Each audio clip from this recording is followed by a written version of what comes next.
Well, hello, my loves. So tonight I'm going to read you a scary story, of course, because it's Scary Story Sunday.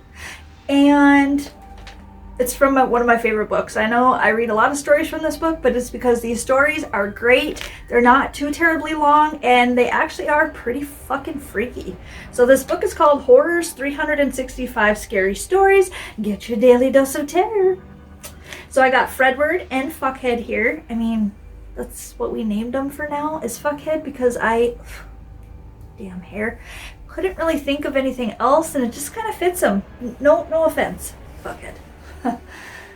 Okay, let's read the story. Tonight's story is called Collector's Fever. It's by Gary Jonas, and let's get into it.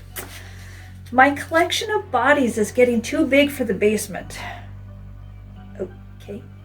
Maybe it's time to start a new trophy room. I don't want to have to do that, though. I like being able to see all the bodies at once, having them all close together. You know what I mean? I'm amazed that I haven't been caught. For years I've gone out collecting. Sure, it's an odd collection, you think.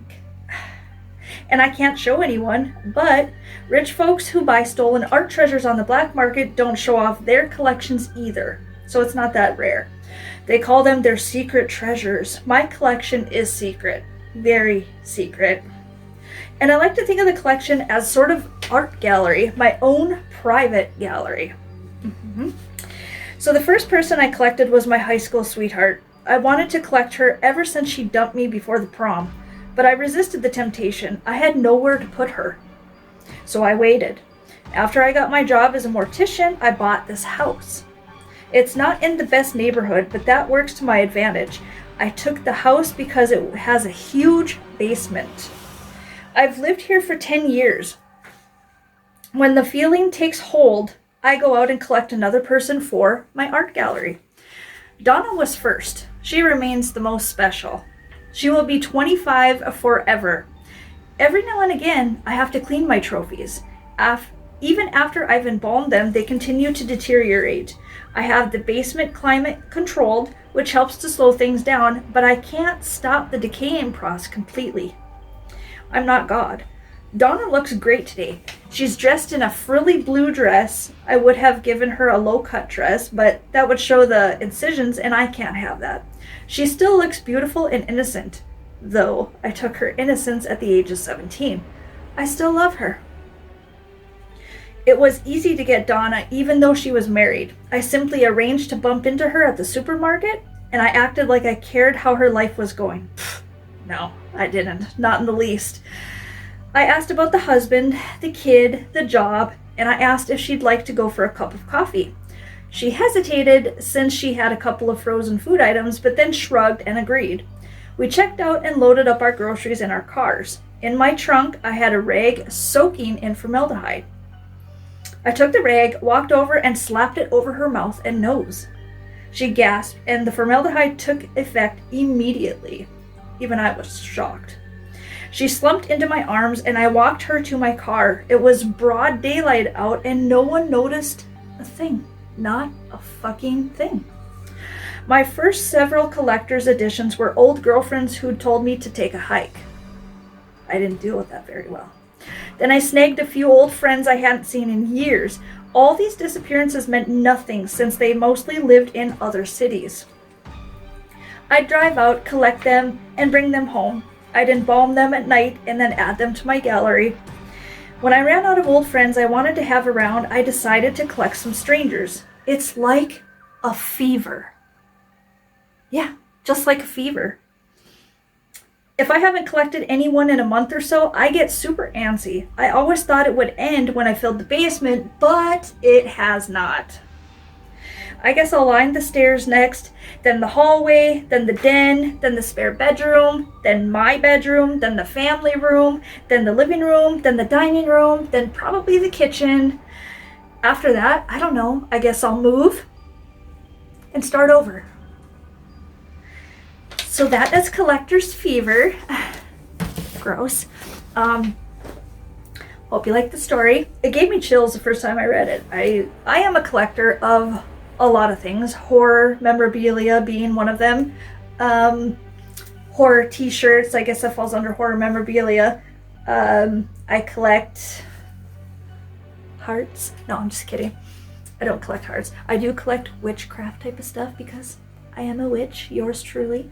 And I don't know, I collect skulls. I really like skulls. I guess that falls under horror memorabilia too. Yeah, I like scary shit. I like spooky, weird, fucked up shit. So, what do you guys collect? Did you like the story? Let me know in the comments. I want to know what you like to collect. I feel like everybody has some type of thing that they like to, collect or whatever.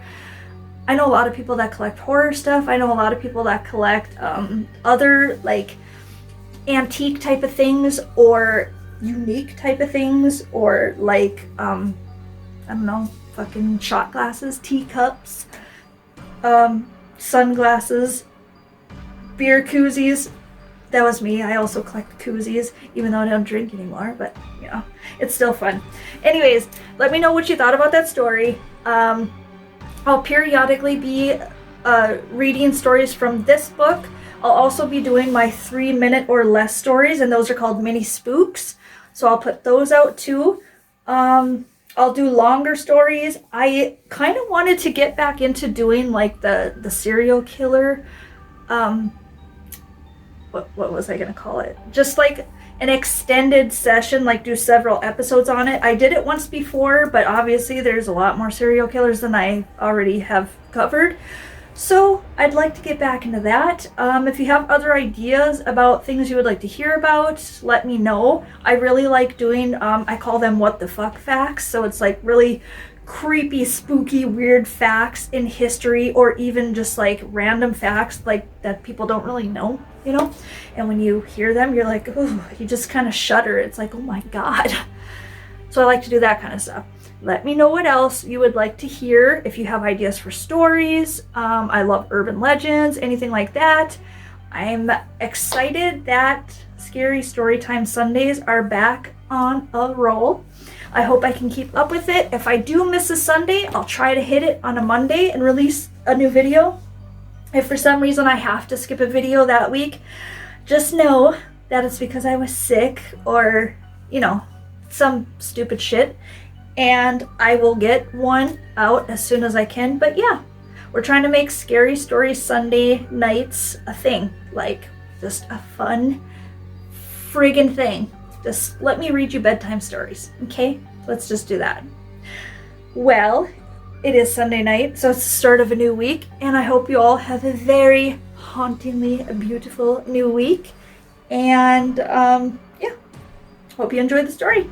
I love you all, and I'll see you soon. Good night.